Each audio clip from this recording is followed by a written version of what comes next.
ఇప్పుడు చూస్తున్న వృక్షం పేరు వచ్చి తొర్ర ఎలక చెట్టు. బాగా చూడండి.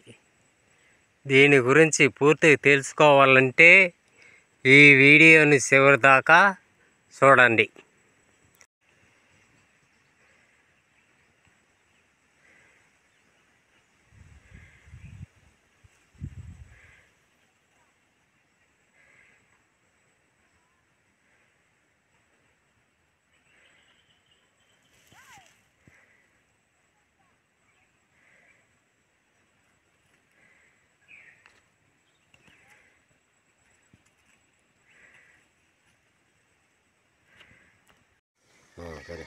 ఈరోజు మనం అతి పవిత్రమైన మొక్క గురించి తెలుసుకుందాం.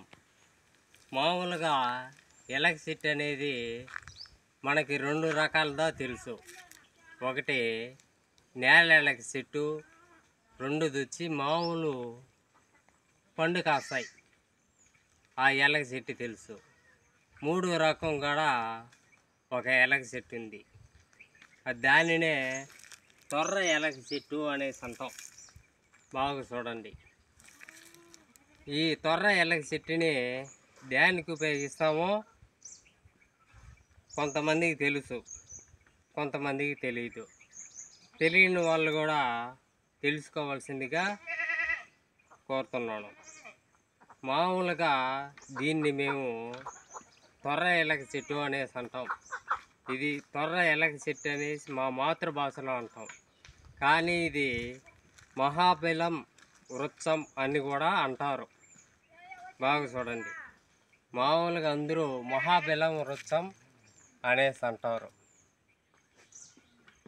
ఇది దేనికి ఉపయోగిస్తామంటే ప్రతి ఒక్కరూ ఉపయోగిస్తారు.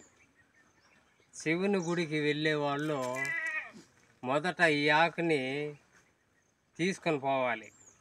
తీసుకుని పోయి శివుని పూజకు ఉపయోగిస్తే మనకు మంచి జరుగుతుంది. ఈ మహాబలం వృక్షాన్ని దీని గురించి చాలామందికి తెలియదు. ఇందులో భయంకరమైన ముళ్ళు ఉంటాయి. ప్రతి ఒక్క రేగికి 9 ఆకులు ఉంటాయి. బాగా చూడండి.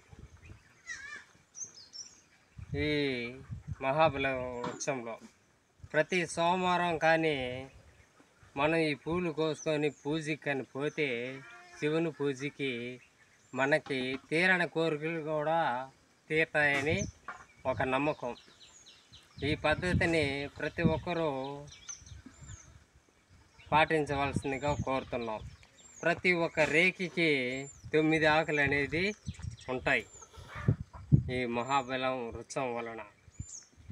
ఇది కొంతమంది దీనిని మాలల కట్టి కూడా శివుని పూజకి ఉపయోగిస్తారు. కానీ అది అమితమైన రేట్లతో అమ్ముకుంటూ ఉంటారు. నెక్స్ట్ ఎపిసోడ్లో మనం అందరూ ఒకటవుతాం.